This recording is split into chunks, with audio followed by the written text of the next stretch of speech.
Silakan. Assalamualaikum warahmatullahi wabarakatuh. Waalaikumsalam warahmatullahi wabarakatuh. Bismillahirrahmanirrahim. Alhamdulillahirabbil alamin.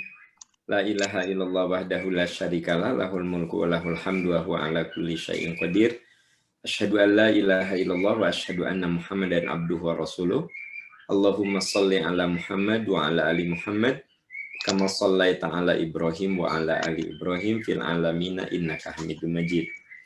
Alhamdulillah, sahabat-sahabat sekalian, dengan izin Allah Subhanahu wa taala, saya serasa pagi nih ya. Sore ini kita dipertemukan, semoga Allah menjadikan pertemuan ini amal saleh bagi kita semua. Materi yang akan kita bahas sebenarnya bukan sesuatu yang baru karena teman-teman selalu masuki Ramadan itu tiap tahun ya.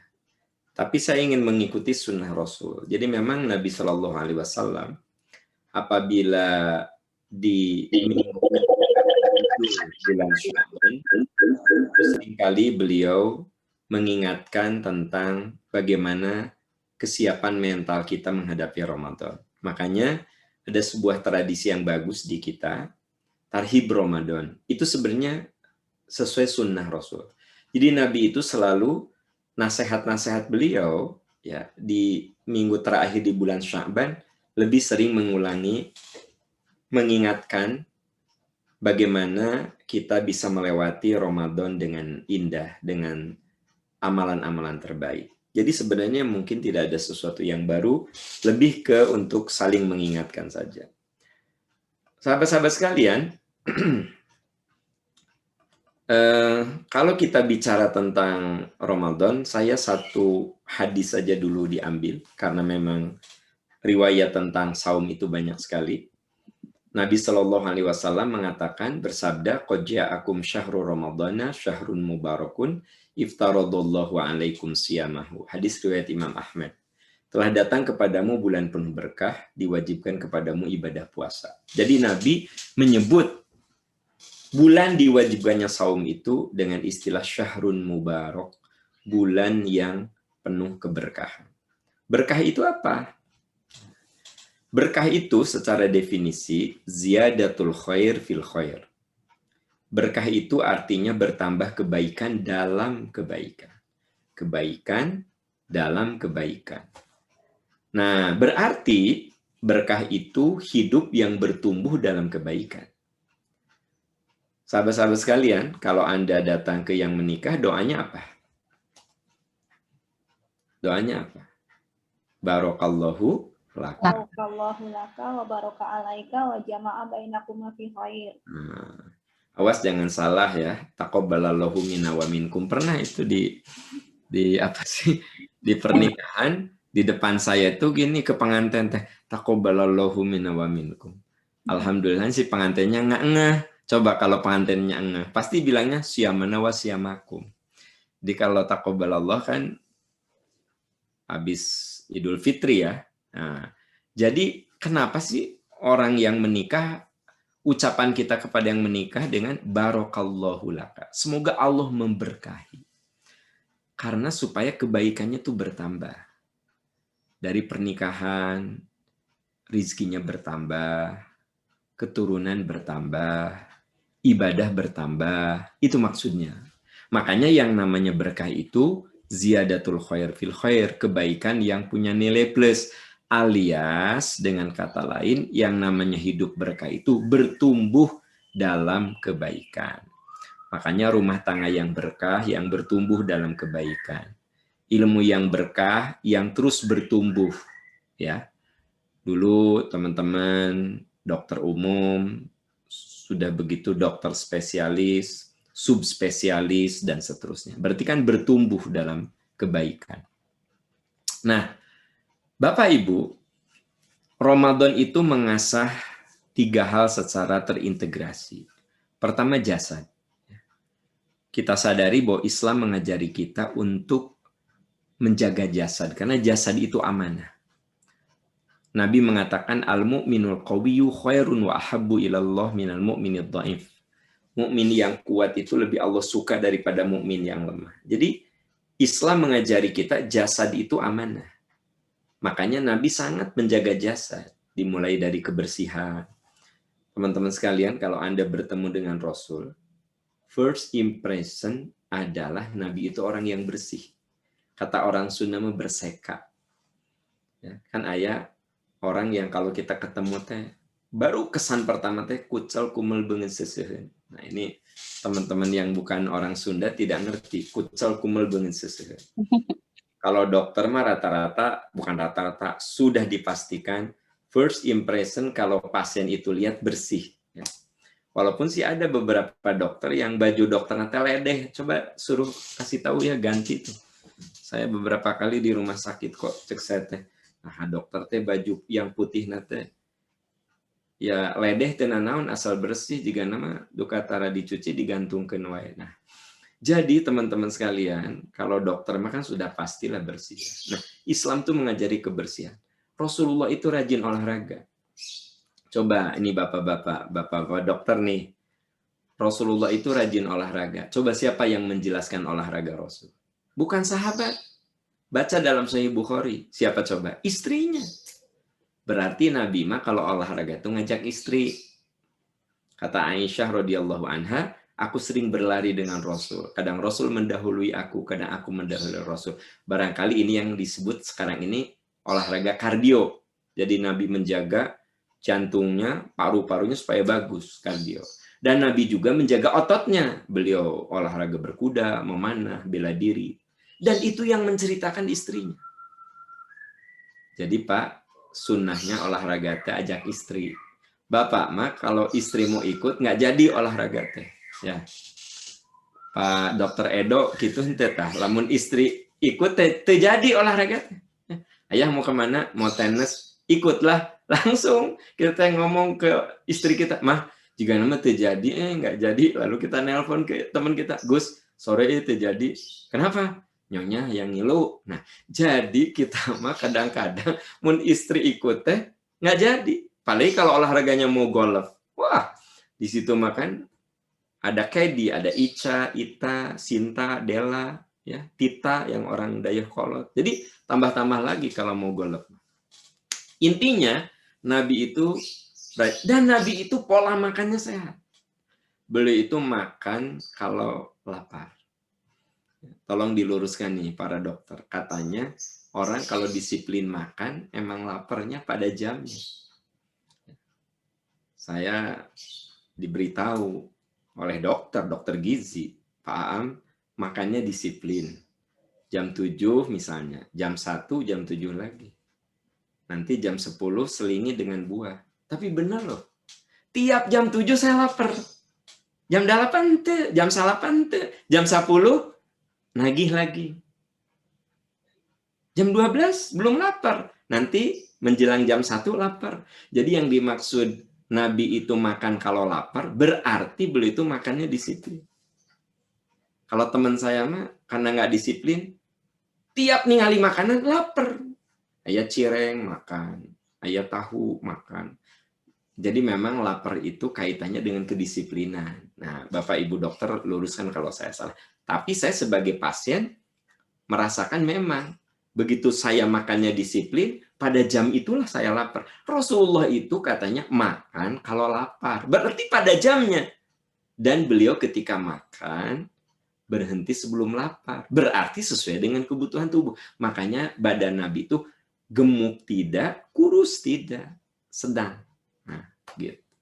Oke, jasad. Yang kedua, saudara, akal. Akal ini oleh Allah diberikan kepada manusia agar manusia bisa melakukan eksplorasi dengan intelektualnya. Bahkan ada sebuah buku yang ditulis oleh Profesor Faruqi, Islamization of Knowledge, General Principles and Work Plan. Nah, di buku itu dikatakan bahwa Nabi Adam itu oleh Allah disuruh memamerkan pengetahuannya. Wa 'allama Adam al-asma'a kullaha tsumma 'aradahum 'alal malaika.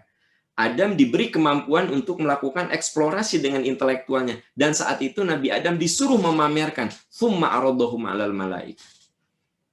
Nah, jadi teman-teman sekalian, manusia itu dimuliakan karena kecerdasan akal. Dan dengan akal itulah manusia bisa membangun peradaban. Dan dengan akal itu pula manusia mendapatkan taklif. Makanya dalam Islam, Kalau akal seseorang sudah tidak berjalan dengan bagus, gugurlah kewajibannya. Gugur kewajibannya. Tahun lalu ada yang nanya, Pak Aam, ibu saya tahun sebelumnya masih bisa saum. Tahun sekarang ini saum, tapi tiap adzan minta kolak. Gitu, ya. Adzan lohor, kolak tah, cenah buka. Gitu, ya. Adzan asar, kolak minta buka. Saya bilang, ya udah nggak apa-apa. Kasih saja. Tapi gimana puasanya? Udah gugur kewajiban kalau sudah pikun begitu. Jadi Bapak Ibu, teman-teman sekalian, akal itulah yang menyebabkan taklif. Konsekuensi hukum. Makanya ada seorang suami yang ketika tidur menceraikan istrinya. Mama, ayah ceraikan. Ayah ceraikan. Nah, istrinya kaget. Ya. Saya diceraikan. Saya bilang, lagi apa suami Anda? Lagi tidur. Jadi ngigaunya itu, ayah ceraikan mama, ayah ceraikan mama. Itu tidak terjadi apa? Karena akalnya sudah tidak berfungsi. Nah, yang ketiga, saudara-saudara, kolbu. Kolbu inilah tempat tumbuhnya keimanan. Jadi kalau saya umpamakan, kolbu itu seperti media tanam. Iman itu pohonnya. Kalau Anda punya tanaman, punya pohon, tidak kalah yang perlu diperhatikan media tanamnya. Kalau media tanamnya subur, insya Allah pohon itu akan tumbuh dengan bagus, akan berbuah. Coba Anda lihat dalam surat Ibrahim ayat 24-25, alam taro kaifa daraballahu masalan kalimatan thayyibatan kasyajaratin thayyibatin asluha tsabitun wa faruha fis samatuti ukulaha kullahinin bi idzni rabbiha wa yadribullahu al-amtsala lin-nasi la'allahum yatadzakkarun. Tidakkah kau perhatikan bagaimana Allah buat perumpamaan? Iman yang kokoh itu seperti pohon. Akarnya menghunjam ke bumi, daun rantingnya rindang dan memberikan buah setiap saat. Allah umpamakan iman itu seperti pohon. Pohon itu bagus dan tidak juga dipengaruhi oleh media tanam. Nah, kolbu itulah yang menyebabkan orang itu soleh dan tidak soleh. Jadi yang menyebabkan orang soleh dan tidak soleh itu bukan akalnya, tapi kolbunya. Karena itu kolbu menjadi imam, menjadi panglima untuk jasad dan akal kita. Idza sholahat sholahal jasadu kullu, kalau kolbunya sehat, ucapan, pikiran, dan perilakunya sehat. Wa idza fasadat fasadal jasadu kullu. Apabila kolbunya itu rusak, maka pikiran dan kelakuannya juga rusak. Nah, Bapak, Ibu, sahabat-sahabat sekalian, ya. Jadi kita lihat Ramadan itu mengasah 3 hal secara integrated terpadu. Makanya orang yang saumnya cuma jasad saja, Nabi mengatakan malam yada qaulazur wal amalabih falaisa lillahi hajatun fi ayyada at'amah wa syarabah. Kalau orang puasa hanya nahan lapar dan dahaga tapi tidak menahan perbuatan dosa dan maksiat, omongan kotor dia lakukan, perbuatan kotor dia lakukan, falaisa lillahi hajatun fi ayyada at'amah wa syarabah. Allah tidak butuh dengan puasanya. Maksudnya puasanya itu hanya menggugurkan kewajiban saja. Kenapa? Karena yang diasahnya cuma jasad. Akal dan kolbunya tidak diasah. Jadi, Ramadan itu akan membuahkan hasil ketika saumnya terintegrasi jasad, akal, dan kolbu. Spirit Ramadan itu harus bisa meningkatkan iman, ilmu, dan amal secara terpadu. Pertama, saudara-saudara sekalian, kalau Bapak, Ibu, dokter di musim non-pandemi, tidak pandemi itu dengar ceramah taraweh, apa dalil yang sering dikutip oleh para penceramah? Selain ya ayyuhalladzina amanu kutiba alaikumusyamu, selain itu apa? Ada hadis yang man shoma ramadhana imanan wahtisaban ghufira lahu ma taqaddama min dzanbi. Itu biasanya hari ke-1 sampai ke-7, dalilnya kutiba alaikumusyamu dan man shoma ramadhana imanan wahtisaban. Makanya saya pernah ngasih masukan ke salah satu masjid, karena itu masjid kampus, begitu saya bilang, masa ustadz penceramahnya hari pertama bahas ya ayyuhalladzina amanu kutiba alaikumusyaum, hari kedua kutiba alaikumusyaum, hari ketiga kutiba alaikumusyaum. Saya bilang kasih ustadznya tuh kurikulum. Jadi dalam sebulan itu ustadz ini bahas ini, ustadz ini bahas ini. Masa masjid kampus si setiap ustadz itu disuruh menyampaikan mau-maunya dia, kasih dong kurikulum, cuma 30 kali pertemuan kasih. Ya, irisan-irisannya di mana, perbedaannya di mana. Jadi setiap pembicara itu ada ranahnya. Jangan sampai pembicaraan pertama menceritakan tentang keutamaan puasa. Penceramah kedua besoknya masih keutamaan puasa. Penceramah ketiga sampai bosan, kutiba alaikumusiyam, kutiba alaikum man shoma ramadhana, man shoma ramadhana, man shoma ramadhana. Saya ngasih masukan ke beberapa masjid besar dan masjid kampus terutama. Saya bilang, masa masjid kampus kayak masjid desa gitu, masjid kampung, si ustadznya tidak dikasih tidak dikasih kurikulum, kasihlah sistematika supaya tidak ada pengulangan gitu. Nah, teman-teman sekalian, jadi ada dalil yang selalu dibaca. Siapa yang saum Ramadan karena iman dan mawas diri, maka diampuni dosanya. Jadi, saum itu pertama mengajari kita ikhlas. Lakukan segala sesuatu hanya karena Allah Subhanahu wa taala. Orang ikhlas itu dipuji, alhamdulillah, tidak dipuji, tidak mengurangi kerja kerasnya. Ya. Ibu pulang dari salon dipuji, alhamdulillah. Tidak dipuji juga tetap ke salon. Ya. Mama pulang dari mana? Dari salon. Asal nggak ada beda, mama tanya pulang dari salon dan tidak. Tetap ibu ke salon. Ya kan gitu. Berapa mah ke salon mah? 400.000, mending beli beras hari mama daripada ke salon. Asal nggak ngaruh mama, tetap aja wajah teh gitu-gitu aja. Ibu tetap aja ke salon. Kenapa? Karena dasarnya ciri wanita solehah itu in ro'aitah sarratka, bisa merawat diri. Bu, wanita solehah itu apa? Bisa merawat diri. Bila suami memandang enak dilihat, berarti kan merawat diri. Awas tuh. Jadi istri teh kudu bisa merawat diri, ya kan? Tolong berat badan kudu proporsional, ya kan gitu. Kulit jangan kusam, gitu makanya dokter kulit kusam kumaha sih. Nah, dokter mah kudu fresh kulit teh, ya gitu. Badan kan tong badag teh juga teu ngarti kesehatan wae, itu kudu proporsional, ya kan gitu. Masa ka pasien suruh hidup sehat, hari diri kita tidak menampakkan sehat, gitu. Ada yang bilang, Pak Am kok dari dulu nggak berubah ini badannya. Atuh jaga kesehatan hari Anda. Kenapa? Nah kan kita tuh kudu jadi teladan sehat gitu. Ya, gitu. Anda yang ketemu saya 20 tahun lalu kan berat badannya saya segini-gini aja. Bukan tidak mau gemuk ya, tapi saya tahu overweight itu nggak sehat gitu. Ya. Jangan pada tersinggung ya, biasa aja. Jangan pada tersinggung nih, udah mulai nih. Udah rada-rada ada yang kesal nih dengan omongan saya. Maksudnya, pokok nama ikhlas karena Allah. Dipuji alhamdulillah, tidak dipuji juga nggak apa-apa. Ibu-ibu hati-hati, jangan sampai kalau ketemu pasien, ibu rapi, kalau di rumah, suami teh dikasih daster aja. Daster nanti tahun 2015 yang dari Pelabuhan Ratu teh udah sobek-sobek ya gitu. Dari Pangandaran, oleh-oleh Pangandaran tah 2015 sampai sekarang. Nah, dipakai pas ditegur sama suami teh, mah kok dasarnya itu enakeun bolong cenah tiis tah. Itu teh tolong itu coret ya dalam kehidupan kita. Nah, jadi teman-teman sekalian kudu ikhlas. Ya kan gitu. Orang ikhlas mah dipuji alhamdulillah, tidak dipuji juga nggak masalah, jalan terus. Nah, teman-teman, saum itu dimulai dari situ ya.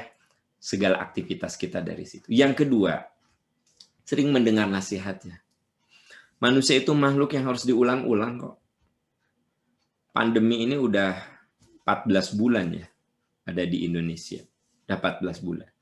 Coba Bapak Ibu dokter, saya orang awam, bukan ahli kesehatan. Every day mendengar pakai masker, cuci tangan, jaga jarak, hindari kerumunan. Hindari kerumunan, jaga jarak, pakai masker, cuci tangan. Kenapa sih diulang-ulang itu? Dan memang manusia mah kudu diulang-ulang. Udah dikasih tahu ya, jaga jarak, malah datang ke kerumunan, gimana sih? Udah disuruh jaga jarak, malah datang ke kerumunan, gimana? Ya gitu. Padahal jangan datang kecuali penting-penting banget kan gitu. Ini mah cuma bersenang-senang gitu, menyengaja datang, menciptakan kerumunan gitu ya. Nah, jadi teman-teman, walaupun sudah di apa ya, udah apa, sudah diulang, tetap aja ada yang melanggar. Tetap aja ada yang melanggar. Tuh, itu manusia. Memang makhluk yang harus diulang-ulang. Diulang-ulang. Ya, gitu. Ya, tadi ada yang bilang kerumunan tapi jaga jarak. Ari Pak Dokter, Bu Dokter, walaupun jaga jarak, ada di kerumunan yang banyak, makan tetap. Dia cek WHO teh. Ari Anda juga teu maca wae. Tadi ada yang bilang jaga jarak, dalam kerumunan jaga jarak. Teu bisa, kerumunan mah nggak boleh. Gitu. Sok di undangannya, misalnya di undangan Atta tah, ya. Atta Halilintar, sok.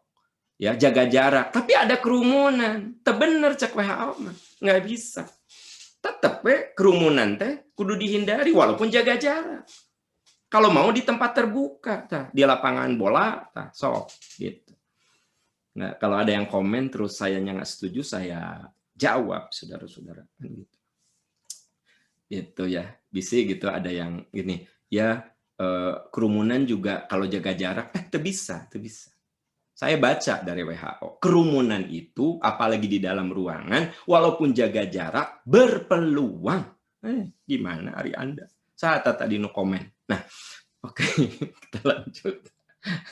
Mohon Ustadz, ini teh nyindir maksa. Oh iya, benar. Iya, nyindir saha, saya mah teh nyindir saha. Hari Anda, tah, ya kan gitu. Kita lanjut. Jadi ngobrol ke namanya saya. Bu. Oh, diulang, tetap aja ada yang melanggar. Nah, itu teh urusan duniawi yang nampak. Komodei apalagi urusan ukhrawi, saudara-saudara sekalian. Jadi apalagi kalau urusan ukhrawi. Nah, makanya alladzina yastami'unal qaula fayattabi'una ahsanah ulaika alladzina hadahumullah wa ulaika hum ulul albab. Orang yang mendengarkan nasihat lalu mengikuti, teman-teman. Kalau mendengar nasihat itu, nih, mana? Yastami'unal qaula itu harus dibarengi dengan fayattabi'un. Mendengar, mengikuti. Kalau itu nasihat benar, bukan sekadar konsumsi intelektual. Fayattabi'una ahsan. Ikuti. Makanya nasihat yang berguna itu yang diikuti. Itu yang kedua. Makanya di bulan Ramadan, teman-teman sekalian, nasihat itu lebih banyak ya. Gitu. Coba di televisi, wah, saya 2 bulan yang lalu saja sudah bikin rekamannya untuk di televisi. Di radio lagi. Ya.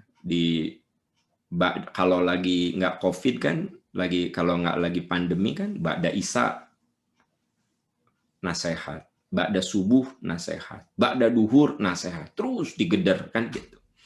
Nah, itu bahwa yang namanya manusia itu memang butuh nasihat, teman-teman sekalian, ya. Yang ketiga, tadarus Al-Qur'an. Kenapa tadarus Al-Qur'an? Karena syahrul Ramadan alladzi unzila fihil Qur'an hudal linnas wa bayyinatin minal huda wal furqan. Bulan Ramadan adalah bulan di dalamnya diturunkan Al-Qur'an sebagai petunjuk bagi manusia. Malaikat Jibril selalu turun tiap malam Ramadan, tiap bulan Ramadan, dan membacakan ayat-ayatnya kepada Nabi. Begini teman-teman sekalian. Al-Quran yang ada di tangan kita, ya, Al-Quran ini, turunnya kan bertahap, tidak segini, tidak langsung 30 juz. Makanya kalau Anda bicara Quran itu ada 2. Sistematika nuzul, sistematika mushaf. Kalau sistematika nuzul itu sistematika sesuai turunnya ayat. Ingat kan? Waktu dulu di SMP belajar ayat yang pertama kali turun apa? Bu Dr. Rahmi, Qurannya sama ya dengan saya. Harus begini nih kalau Quran. Ya, gitu. Al-Mu'asir, teman-teman. Nah, di dalam sejarah terungkap bahwa ayat yang pertama kali turun kepada Nabi Iqra, kan Iqra bismi rabbikal ladzi khalaq khalaqal insana min 'alaq Iqra wa rabbukal akram alladzi 'allama bil qalam 'allamal insana ma lam ya'lam. Terus turun lagi ya ayyuhal mudaththir ya ayyuhal muzzammil qumil laila illa qalilan nisfahu aw inqus minhu qalila aw zid 'alaihi wa rattilil qur'ana tartila. Terus turun. Finally apa? Ayat Al-yauma akmaltu lakum dinakum wa atmamtu 'alaikum ni'mati wa raditu lakumul Islam madina. Coba Anda bayangkan. Berserakan. Tapi kemudian di bulan Ramadan malaikat Jibril turun mensistematisasikan. Baca Al-Fatihah, setelah itu Al-Baqarah, Ali Imran, An-Nisa, Al-Maidah, ya, Al-An'am, Al-A'raf, ya, Al-Anfal, At-Taubah, dan seterusnya. Nah, sampai dengan An-Nas. Itu kapan coba? Di bulan Ramadan. Disusun sistematisasinya. Makanya, Ramadan itu momentum untuk kita meningkatkan lagi bacaan Al-Quran. Tapi, Bapak Ibu dokter perlu diketahui, membaca Quran itu ada 3 level. 1, kiroah. Kalau kiroah itu membaca tapi masih banyak yang salah bacaannya. Jadi baca alif lam mim teh Bu. Jadi bukan alif lam mim, bukan. Alam gitu. Karena Barsi diajar gitu. Yasin teh yasa. Nah, bagi Anda yang berada di tahap itu nggak masalah. Anda belajar, kata Nabi falahu ajran, baginya 2 pahala. Itu namanya kiroah. Yang kedua tilawah. Kalau tilawah itu baca Quran dan sudah benar bacaannya. Sudah benar. Tidak harus beda ya. Benar dan bagus itu beda. Kalau benar itu menurut ilmu tajwid. Kalau bagus itu kaitannya dengan kualitas suara. Nah, termasuk tilawah, kalau saya cuma karena suara saya jelek, saya cuma baca begini aja. Wa ibadur rahmanil ladzina yamshuna 'alal ardi hauna wa idza khatabahumul jahiluna qalu salama walladzina yabituna lirabbihim sujadan wa qiyama walladzina yaquluna rabbana asrif 'anna 'adzaba jahannam inna 'adzabaha kana gharama innaha sa'at mustaqarra wa muqama. Terus itu namanya tadarus. Anda kasih tanda. Nah, besoknya kasih tanda lagi. Itu tadarus. Anda tidak perlu memperhatikan artinya. Itu namanya tadarus. Nah, ada lagi level berikutnya. Tadabur. Kalau tadabur mah baca sambil memahami maknanya. Baca terjemahnya. Ya kan gitu. Saya masih ingat ketika itu anak saya SMP. SMP apa SMA ya? Dapat tugas dari guru agamanya. Papa, ini teh apa sih? Maksudnya teh apa sih? Jadi dia baca Quran terjemah yang ada. Ternyata oleh anak yang lahir tahun 90-an, anak saya lahir tahun 90-an, itu teks itu nggak difahami. Lalu saya baca, oh iya ya, kalau saya paham karena ya saya produk. Jadi Quran itu diterjemahkan tahun 71 oleh Kementerian Agama. Anak saya lahir tahun 80-an, berarti kan 20 tahun kemudian. Bukan salah, tapi strukturnya itu udah beda gitu. Kan Anda tahu yang namanya bahasa itu berkembang kan? Nah, saya ingat waktu itu, aduh, saya ada niat. Berarti saya kudu menerjemah Al-Quran supaya anak-anak yang milenial itu bisa mengerti begitu. Maka 2009 persis begitu saya menyelesaikan disertasi saya, sudah sidang tertutup, ya udahlah. Saya langsung mengerjakan. Saya ingat dari saya sidang terbuka itu November, itu langsung saya kerjakan 2009 akhir dan selesai 2012. Berarti saya terjemahkan ini 3 tahun. Namanya tafsir mu'asir seperti yang dipegang oleh Bu Dr. Rahmi. Tafsir mu'asir. 3 tahun. Dan Anda nggak usah khawatir karena ini terjemah sudah diakreditasi oleh Kementerian Agama. Itu di sini. Ada namanya tashih. Jadi nggak sembarang. Nah ini tashih. Lajnah pentashihan. Jadi sudah dianggap benar oleh Kementerian Agama. 3 tahun saya terjemah ulang. Nah lalu 2 tahun kemudian saya tambah dengan footnote, 3 hal yang saya tambahkan. Footnote, tafsir Ibnu Katsir ringkasannya, kemudian mutiara hadis, dan juga saya kumpulkan doa-doanya di bagian belakang. Jadi versi pertama saya beri nama tafsir Quran terjemah kontemporer. Lalu yang versi berikutnya Quran Al-Mu'asir, dilengkapi dengan hal itu. Untuk apa saya lakukan ini? Supaya orang yang baca itu reading by understanding, itu dia baca tuh sambil paham. Makanya di sini misalnya ada asbabun nuzulnya, di bawah ada footnote tafsirnya. Jadi Anda dengan baca satu ini saja Anda bisa dapat asbabun nuzulnya, dapat footnote-nya, dapat. Kalau misalnya ada mutiara hadis yang ada kaitan dengan ayat, saya cantumkan misalnya hadis yang bagi saya sih mengharukan, ya. Ketika ada seorang sahabat yang punya orang tua, lalu dia kemanapun pergi, orang tuanya kemanapun pergi selalu menggendongnya. Sampai pundak kiri, pundak kanannya lecet. Lalu anak muda itu mengatakan, ya Rasulullah, kalau saya melakukan hal ini kepada ibuku, apakah aku termasuk anak yang berbakti? Apa kata Nabi? Sungguh kamu telah berbakti kepada bundamu, tapi cinta ibumu tidak akan pernah bisa kamu balas.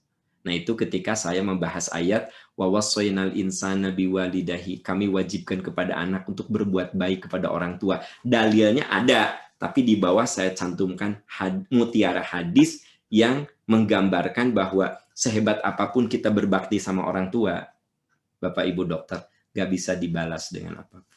Gitu. Nah itu kan jadi pengayaan gitu ya. Nah itu yang saya katakan tadabur. Makanya teman-teman coba Qurannya ganti ya dengan Mu'asir, yang ada bagus ya, tidak ada yang jelek, tidak ada yang salah. Tapi kalau yang agak advance dikit gitu kan, masa dokter gitu-gitu aja Quran. Yang advance dikit lah gitu, yang ada footnote-nya, ada pemaknaannya gitu. Hadiah kuis meren Pak Ustadz. Apa? Hadiah kuis meren. Gimana dok? Hadiah kuis. Oh, hadiah kuis. Kalau menurut saya ya jangan menunggu kuis teman-teman sekalian, jangan menunggu hadiah ya. Rata-rata punya saja, tapi Pak Dokter Eko sudah bagus itu ya. Nah, jadi maksud saya bukan apa-apa sih. Saya lagi cerita bahwa Quran itu harus dipahami. Harus dipahami. Karena maaf, orientasi di kita itu baru sebatas baca. Baru sebatas, ayo baca Quran, baru batas tilawah, baru sebatas tadarus. Padahal Allah katakan, afala yatadabbarunal Qur'an am ala qulubin aqfaluha. Kenapa kamu tidak mau tadabur, tidak berusaha untuk memahami pemaknaan yang ada di dalam Al-Qur'an? Gitu. Jadi kita memang maaf ya, itu tidak salah. Saya katakan tidak salah. Orang baca tidak mengerti artinya, tidak salah. Itu kan bagian dari zikir.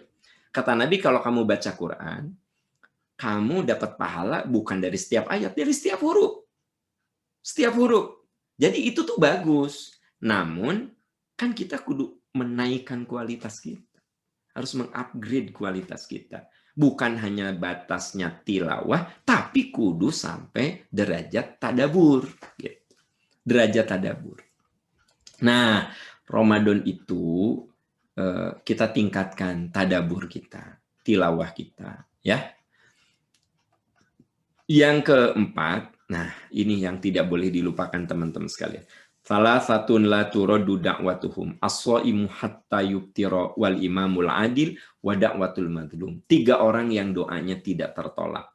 Orang yang berpuasa sampai ia berbuka, pemimpin yang adil, dan orang yang dizolimi. Lalu ada ayat fadkuruni adzkurukum washkuruli wala takfurun. Ingat kepadaku, aku pun akan ingat kepadamu, bersyukur kepadaku, dan jangan kamu ingkar. Bapak Ibu dokter, tolong digarisbawahi. Kalau lagi Ramadan tuh, lagi puasa sebenarnya. Saya bukan hanya Ramadan, lagi saum tuh kudu memperbanyak doa. Tapi sayang yang disosialisasikan di masyarakat, lagi Ramadan mah bobo juga ibadah. Jadi yang disosialisasikan tuh bobo ya gitu. Makanya barobo Ramadan teh. Padahal udah bobo mah udah nggak usah disuruh lagi ya. Nah, maksud saya alangkah indah kalau gini, ba'da sholat, kalau lagi Ramadan doa. Ya, karena apa? Itu momen terbagus teman-teman sekalian. Begini, ada hadis yang mengatakan, ya Rasulullah ayu du'ai asma. Ya Rasul, kapan doa yang terbagus? Tadi kan lagi saum, ada lagi. Fi duburis sholawatil maktubah. Di setiap akhir sholat yang 5 waktu. Jadi Anda bayangkan, udah mau Ramadan, udah gitu di akhir sholat.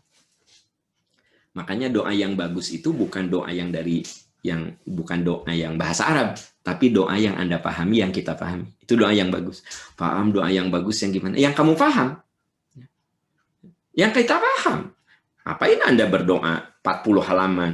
Allahumma inni as'aluka ilman nafi'an wa rizqan thayyiban wa amalan mutaqabbalan. Allahumma inni a'udzubika min ilmin la yanfa'u qalbin la yakhsha. Allahumma inni Allahumma ja'al fi qalbi nuran wa fi basuri nuran wa fi sam'i nuran, terus saja sampai 40 halaman. Pas ditanya isinya apa? Wallahu a'lam bis-shawab. Ya itu mendingan Anda doa teku bahasa Indonesia, ya. Habis sholat, habis zikir wirid, ya. Ya Rahman, ya Rahim, ya Aziz. Tolong ya teman-teman, kalau berdoa itu awali dengan Asmaul Husna ya. Jadi jangan ujuk-ujuk Robbana dolamna, jangan. Karena ada ayatnya, walillahil asmaul husna fad'u biha. Allah itu punya asmaul husna, berdoalah dengannya. Nah, kalau Anda tidak hafal, enaknya kalau punya Quran ini, Anda tinggal buka halaman terakhir. Ini kan kumpulan doa yang ada di Quran. Semua yang ada di Quran saya kumpulkan di bagian akhir, ya. Nah, jadi bisa saja, ya. Rabbana afrigh alaina sobron wa tawaffana muslimin. Ya Allah, limpahkan kesabaran kepadaku, wafatkan aku dalam keadaan berserah diri. Apa maksudnya? Saya kasih penjelasan. Atau doa-doa yang lainnya, semua doa yang ada di Quran saya tulis di sini dan saya kasih penjelasan. Paling tidak 3 alinea, 4 alinea untuk setiap doa. Nah, kalau tidak hafal ya Anda bisa baca gitu, ya. Tapi Anda baca. Jangan sampai, teman-teman, Anda pegang buku doa, ya Allah, ya Rahman, ya Rahim. Kabulkan seluruh yang ada di buku ini, ya Allah. Kabulkan. Doa yang ada di buku ini bagus sekali semuanya, ya Allah. Saya ingin semua yang ada di sini. Amin, ya Rabbal Alamin. Simpan deh buku. Kudu dibaca itu bukunya. Ya, gitu. Jadi doa itu tidak harus pakai bahasa Arab. Kalau di luar sholat, doalah dengan bahasa Indonesia. Bisa kita pecah beberapa. Misalnya ba'da maghrib doanya ini, ba'da isya doanya ini, ya. Teman-teman jangan lupa ya, kalau setiap doa itu mulai dari permohonan ampun. Rabbana dhalamna anfusana wa illam taghfir lana wa tarhamna lanakunanna minal khasirin. Setelah itu sok kita minta. Ya. Jadi pertama kali ya, ada berdoa itu Asmaul Husna, terus mohon ampun, baru minta. Gitu. Jadi adabnya nih, ya Rahman, ya Rahim, ya Aziz, ya Hakim. Asmaul Husnanya tidak harus seluruhnya. Yang kita hafal saja. Kan Anda rata-rata nggak hafal kan? Kalau 99 mah ya.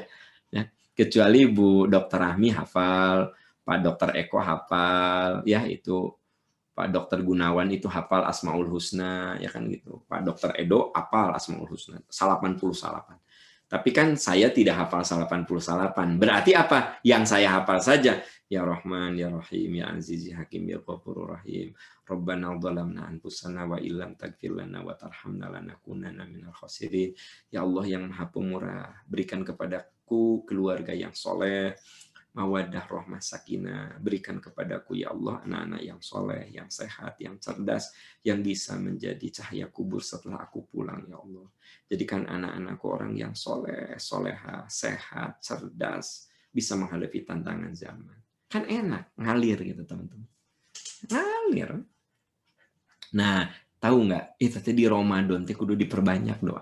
Kenapa? Karena kata Nabi, salah satun la turaddu da'watu. 3 orang yang doanya mustajab. Salah satunya da'watus shaimi hatta yuftira. Orang yang berdoa saat dia berpuasa sampai berbuka. Berarti sedang berpuasa sampai berbuka. Nah, terus teman-teman sekalian, perbanyak istighfar ya. Tadi sudah disinggung. Ini ada doa yang sebenarnya kata istri Rasul paling sering dibaca, Allahumma innaka afuwun tuhibbul afwa fa'fu anna. Allahumma innaka afuwun tuhibbul afwa fa'fu anna. Apalagi ini menjelang Lailatul Qadar. Di 10 hari terakhir katanya, Nabi itu sering membaca Allahumma innaka afuwun tuhibbul afwa fa'fu anna. Ya Allah, Engkau Maha Pemaaf, mencintai permaafan, maafkan aku ya Rabb. Nah, gitu. Ini hadisnya sahih Tirmidzi, Ibnu Majah, Hakim dan Nasai. Pokoknya kita perbanyak istighfar. Apalagi kalau teman-teman itu, Anda tahu kan ada yang namanya Sayyidul Istighfar. Ini istighfar terbaik. Allahumma anta rabbi la ilaha illa anta khalaqtani dan seterusnya sampai faghfirli fa innahu la yaghfiru dzunuba illa anta, ya. Sayyidul Istighfar, cari aja di apa? Pakai Mbah Google, tulis Sayyidul Istighfar, pasti keluar. Nah, tadi. Salat malam, ya. Saya tidak menyebutnya salat tarawih. Kenapa sih? Salat malam itu melingkupi tarawih, tahajud, qiyamul lail. Begini ceritanya. Kalau Bapak Ibu sholat 11 rakaat, 4, 4, 3, atau boleh juga 2, 2, 2, 2, plus 3. Kalau Anda lakukan setelah tarawih, setelah Isya sebelum tidur, dan itu dilakukan di bulan Ramadan, namanya tarawih. Tapi kalau Anda melakukannya setelah tidur, jadi setelah Isya itu Anda langsung tidur. Anda bangun jam 3, sholat tahajud 11 tadi, namanya tahajud. Gitu. Jadi paham apa bedanya tarawih dan tahajud? Ya itu juga. Makanya sasoleh-solehna Nabi, kalau sudah tarawih nggak pernah tahajud. Anda mah suka lebih soleh tibatan Nabi kadang-kadang. Tarawih ya, tahajud ya. Hari Anda tuh Nabi itu kalau udah tarawih ya sudah tarawih. Terus saya ingin Pak sholat abi jam 3 saya bangun. Nah, kata ibu dokter, sebelum saya masak saya pengen sholat. Ya sok sholat, namanya sholat mutlak. Anda tidak perlu tahajud, kan sudah tarawih. Makanya Rasulullah itu perlu diketahui, tarawihnya cuma 3 kali dalam seumur hidupnya. Sesisanya beliau sendirian di rumah melaksanakan sholat tahajud. Gitu. Jadi kalau saya ditanya Pak Am, sebenarnya bagusan mana tahajud dan tarawih? Hari Anda sudah biasa tahajud? Iya Pak Am biasa tahajud. Ya udah aja tahajud. Jam 3, jam 2. Jam 3, jam 2 begitu. Tarawih mah bagi pemula gitu, bagi yang belum ahli gitu. Itu latihan nanti tarawih. Hari Anda mah itu udah profesional banget ya. Jangan tarawih, nanti aja sholat malam gitu. Jadi tarawih itu bukan salah. Nabi juga pernah melakukan cuma 3 kali. Setelah itu Nabi tidak tarawih. Tapi Nabi tidak melarang orang tarawihan. Kata Nabi, aku khawatir itu dianggap wajib oleh kalian. So kalau kalian mau, sok gitu. Tapi Nabi sendiri sebenarnya cuma 3 kali. Setelah itu Nabi banyak sendirian. Makanya Anda perlu tahu, ibadah sunnah mah yang ibadah sunnah malam, sholat malam itu bagusnya memang ya tidak di masjid, di rumah. Bukan hanya tarawih, sholat sunnah itu yang bagus tuh di rumah. Makanya Nabi mengatakan ij'alu min sholatikum fi buyutikum fa innaha nurun faman syaa nawwir baitahu. Lakukan sebagian sholatmu itu di rumah. Maksudnya lakukan sholat sunnahmu di rumah karena sholat sunnah itu cahaya. Siapa yang rumahnya ingin diberi cahaya keberkahan, sholat sunnahlah di rumahnya. Sholat sunnah apa? Mau duha, mau tahajud, ya, mau tarawih. Nah, gitu. Jadi makanya saya tidak menyebutnya tarawih, qiyamul lail saja. Jadi Anda mau tarawihan mangga, mau tahajud mangga, gitu. Judulnya itu namanya qiyamul lail yang kayak begitu, ya. Nah, seringkali tiap Ramadan ada yang nanya, Pak Am kalau udah tarawehan boleh tahajud nggak? Itu sering itu ya. Jawabannya sederhana. Sasoleh-soleh Kangjeng Nabi, beliau itu tidak pernah dua-duanya, salah satunya saja. Gitu. Itu siapa yang meragukan kesolehan Nabi? Ya gitu. Tapi Nabi mah kalau tahajud itu memang membaca surat-surat yang panjang, gitu. Ya. Oke. Nah, kenapa sholat malam itu sangat dianjurkan? Saya ingin menyebut sedikit sejumlah keutamaan. 1, kebiasaan penghuni surga. Kanu minal laili ma yahja'u. kanu qalilam minal laili. Mereka sedikit tidur di waktu malam karena waktu malamnya digunakan sebagiannya untuk sholat. Jadi kalau kata Nabi alaikum biqiyamil lail fa innahu da'bus sholihin, biasakan sholat malam, itu kebiasaannya orang-orang soleh. Nah, terhapuskan dosa, innal hasanat yudhibnas sayyi'at. Kemudian wa minal laili fatahajjad bihi nafilatan laka asa ayyab asaka rabbuka maqama mahmuda. Lakukan isi sebagian malammu dengan sholat. Mudah-mudahan Allah memberikan tempat terpuji kepadamu. Lalu sab'atun yudhilluhumullahu yauma la dhilla illa dhilluh. Ada 7 kelompok yang akan diberi pertolongan Allah. Salah satunya adalah rajulun khaliyan fafadat ainah. Orang yang berdua-duaan dengan Allah hingga meneteskan air matanya. Jadi teman-teman sekalian, sholat malam itu dahsyat sekali. Pelebur dosa. Kebiasaannya orang-orang soleh. Akan diangkat martabat kita di sisi Allah. Kemudian Allah akan menolong kita di hari kiamat. Bagi yang belum biasa, ya tidak harus ideal jam 3 begitu. Ya bisa jam 3:30 atau ya setengah jam sebelum sahur kita sholat. Bagi yang belum biasa banget, ya udah sebelum tidur sholat dulu. Sekali lagi boleh 4, 4, 3 atau 2 kali 4 plus 3. Pak Am, boleh nggak saya mah cuma 2? Nggak apa-apa. Karena malu yudroku kuluhu la yudroku kuluhu. Kalau kamu tidak bisa melakukan utuh, kamu boleh melakukan sebagiannya saja. Jadi kita boleh cuma witirnya saja. Boleh cuma 4 rakaat saja. Boleh cuma 2 rakaat saja. Yang penting dalam setiap malam tuh ada sholat sunnah yang kita lakukan. Syukur-syukur 11 rakaat. Ini merujuk kepada hadis yang diriwayatkan oleh Sayyidah Aisyah. Maka Rasulullah yazidu fi Ramadhana wala fi ghairihi an 11 raka'atan yusolli arba'an fala tas'al an husnihinna wa tulihinna thumma yusolli arba'an fala tas'al an husnihinna wa tulihinna thumma yusolli thalathan. Jadi kata Aisyah radhiyallahu anha, Nabi itu salat malamnya 4, baik di bulan Ramadan di luar Ramadan 4 salam, 4 salam, 3 salam. Ada lagi keterangan yang mengatakan sholatul laili mathna mathna. Sholat malam itu boleh 2, 2, 2, 2 baru witir 3. Ya. Oke, next. Berbagi kebahagiaan. Sayyidah Aisyah mengatakan, Rasulullah itu orang yang paling dermawan. Tapi di bulan Ramadan, kedermawannya lebih meningkat lagi. Bahkan seperti angin yang berhembus yang tiada henti. Rasul bersabda sedekah paling utama adalah sedekah di bulan Ramadan. Berbagi. Dan Anda tahu kan yang namanya sedekah itu bisa ilmu, bisa pemikiran, bisa harta, bisa tenaga. Bahkan senyum yang indah saja membuat orang lain nyaman, itu juga bagian dari sedekah. Nah, dan yang ketujuh, jujur dan amanah. Teman-teman sekalian, apa hubungannya puasa dengan jujur dan amanah? Begini, ini punya saya. Ada di ruang kerja saya. Pada saat Ramadan saya haus banget, tapi kan saya nggak berani minum. Kenapa? Saum itu mengajari kita kejujuran. Dan Anda tahu kan, hal terbesar, problem terbesar di negeri kita ini kejujuran sebenarnya. Kejujuran. Makanya saya selalu menempatkan di dunia pendidikan itu jujur nomor 1. Kalau kompetensi kemampuan itu bagi saya nomor 2. Anak kita itu yang penting jujur. Pinter mah menyusul. Tapi di kita mah kadang-kadang sedih saya. Ada yang anak masih muda kok diajarin bohong begitu. Ya.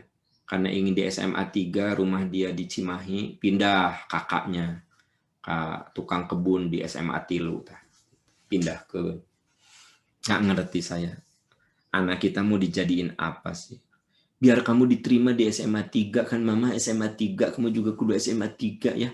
Nanti di kedokteran Unpad ya kayak mama ya. Pokoknya kamu di SMA 3 deh. Ya. Udah tahu sekarang mah zonasi. Kita bilang, nak, kamu di Cimahi, kalau kamu di SMA 3 kayak mama, 1, jalur prestasi. Cuma itu saja. Tapi mama, teman aku mah ada loh yang ikut di mana gitu, di kakaknya di mana. Mama bisa lakukan itu, tapi mama nggak mau lakukan. Nomor 1, kamu jujur. Nomor 2, berilmu. Bagi mama, jujur itu nomor 1. Nah, gitu, Bu. Anda tahu kan, teman-teman, problem terbesar di negeri kita ini kejujuran. Itu problem. Saum itu ngajarin jujur itu. Ya nggak sih? Kita aja 2 menit lagi nggak berani minum kan? Tunggulah 2 menit, belum waktunya. Tidak. Jamak atau 2 menit. Jangan. Awas lebar 2 menit. Sampai udah ngong azan juga, make sure. Bener tuh? Ini tuh udah azan. Nah, kalau kita terapkan dalam kehidupan, bener tuh ya teh halal. Ya duit di mana ya ujug-ujug 300.000 ya di mana ya? Anu bener ya halal tuh. Nah gitu mirip seperti udah bener adzan itu adzan. Nah gitu. Make sure kan. Kita juga kalau adzan suka meyakinkan bener nggak ini udah azan gitu. Coba cek bener tuh. Nah, kan rezeki gitu mungkin. Kalau belum jelas, nah, ya teh uang naon ente kamu kamari nguji. Nah, ada kami teh saya teh nguji T2. Kalau dosen makan suka ada honor nguji. Nah, saya teh nguji T2. Nah, iya mah opat. Nah. Ente. Saya mah ngambilnya yang 2 aja. Dan memang saya mengujinya 2 gitu. Ngeus eta mah pamere ti ketua program. Nya pamere teh naon eta teh? Nah, honor dinaikin atau kumaha? Kamu mah cenah lieur geus tong dibere. Nah, jadi di cirian mah tara dibere. Nah, maksud saya kan kita kudu make sure teman-teman, kudu yakin gitu loh. Nah, ya. Oke, ya. Coba kita lihat hadisnya nih, teman-teman. Idmanul lisitan min anfusikum adman lakumul jannah.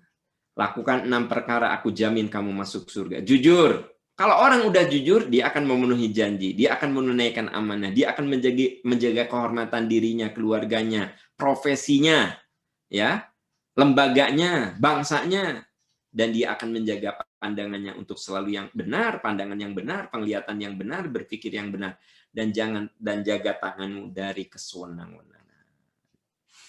Terus teman-teman sekalian, orang yang saum itu harus totalitas. Jadi saum itu mengajari kita untuk total gitu kan. Alladzi khalaqal mauta wal hayata liyabluwakum ayyukum ahsanu amala. Siapa di antara kamu yang paling baik amalnya. Jadi biasakan kita selalu lakukan yang terbaik. Dan yang ke-9, yakini apapun ada balasannya. Manusia itu dia diberi kebebasan, tapi apapun yang dia lakukan ada konsekuensinya. Kalau kita khianat, ada konsekuensinya. Kalau kita jujur, ada balasannya. Kalau kita ini amanah, ada balasannya. Kalau khianat, juga ada konsekuensinya. Sederhana, tapi luar biasa ini. Aplikasinya tidak gampang. In ahsantum li anfusikum, wa in asatum falaha. Jika kamu berbuat baik, berarti kamu berbuat baik pada dirimu. Jika kamu berbuat buruk, keburukan juga untuk dirimu.